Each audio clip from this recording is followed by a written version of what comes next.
சென்னையில் நடைபெற்று வரும் தெற்காசிய ஜூனியர் தடகள சாம்பியன்ஷிப் போட்டியின் மகளிர் 100 மீட்டர் பிரிவில் தமிழ்நாட்டைச் சேர்ந்த அபிநயா தங்கப்பதக்கம் வென்று சாதனை படைத்திருக்கிறார். நம்மோடு இணைந்திருக்கிறார். அவரிடம் சில கேள்விகளை முன்வைக்கலாம். நியூஸ் 18 தமிழ்நாடு சார்பாக வாழ்த்துக்களை தெரிவிச்சுக்கிறோம். சொந்த மண்ணில் தங்கப்பதக்கத்தை கைப்பற்றிருக்கீங்க. ஃபர்ஸ்ட் எப்படி இருக்கு? ஃபஸ்ட்டு ரொம்ப பெருமையாக இருக்குது. அப்புறம் ரொம்ப நாள் கழிச்சு ஒரு பர்சனல் பெஸ்ட் 11.7 பண்ணியிருக்கேன். சீசன் பெஸ்ட் இப்போ பண்ணியிருக்கேன். நான் லாஸ்ட்டாக ஒரு 3 months ஆயிடுச்சு பண்ணி. இப்போது ரீசெண்டாக வேர்ல்டு சாம்பியன்ஷிப் போயிருந்தேன். அப்போ என்னால் பர்ஃபார்மன்ஸ் ஒழுங்காக பண்ண முடியல. 11.9 தான் ஓடினேன். ஸோ இங்கே வந்து நம்ம கண்ட்ரியில் நம்ம ஊர் மண்ணில் கண்டிப்பாக நம்ம பெஸ்ட்டு கிட்ட ஓடணும் அப்படின்னு சொல்லிட்டு வெறியோட இருந்தேன் நான். அப்புறம் ஹீட்ஸில் 11.80 ஓடினேன் நான். சாஃப் ஏஷியன் ரெக்கார்டு உடைச்சேன். அடுத்து இப்போ ஃபைனல்ஸில் 11.77 ஓடினேன் நான். Okay, super. அதுவும் சொந்த மண்ணில் இவ்வளவு பெரிய வெற்றி.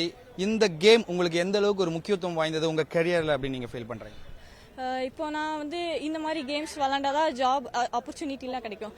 ஸோ அதுக்காக அப்புறம் பேரண்ட்ஸை பெருமைப்படுத்துறதுக்காக ஸோ தமிழ்நாடு அரசு சார்பில் செய்யப்பட்டிருக்கக்கூடிய ஏற்பாடுகள் உங்களுக்கு எஸ்டிஐடி ஹாஸ்டல் மூலமா சரி மற்ற ஏற்பாடுகள்லாம் எந்த அளவுக்கு இருக்கு? ஏன்னா ஜூனியர் லெவலில் கிடைச்சாதான் அடுத்து நம்ம சீனியர் லெவலில் போக முடியும். ஸோ அந்த மாதிரியான வசதிகள்லாம் எந்த அளவுக்கு இருக்குன்னு ஃபீல் பண்றேன். தமிழ்நாடு உண்மையிலே நல்லா பண்றாங்க. ஹோட்டல்ஸாக இருக்கட்டும், ஃபுட்டாக இருக்கட்டும்.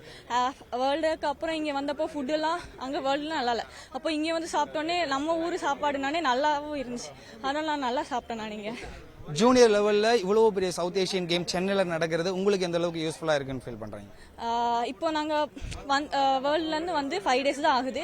ஸோ அகைன் நாங்கள் ட்ராவல் பண்ணணும் இல்லை. ஸோ இங்கேயும் நம்ம பர்சனல் பெஸ்ட்டு ஓடலாம். ட்ராவல் பண்ணால் நமக்கு டயர்டாக அதிகமாகும். நம்மளால் காம்படிஷன் அவ்வளோ நல்லா பண்ண முடியாது அடுத்தடுத்து காம்படிஷன் பண்ணுறதுனால. ஸோ நம்ம இங்கே இந்தியாவில் சென்னையில் நடக்கிறதுனால நம்ம பெஸ்ட்டு நல்லா கொடுக்கணும்னு சொல்லிட்டு தான். Madam, thank you so much. Thank you.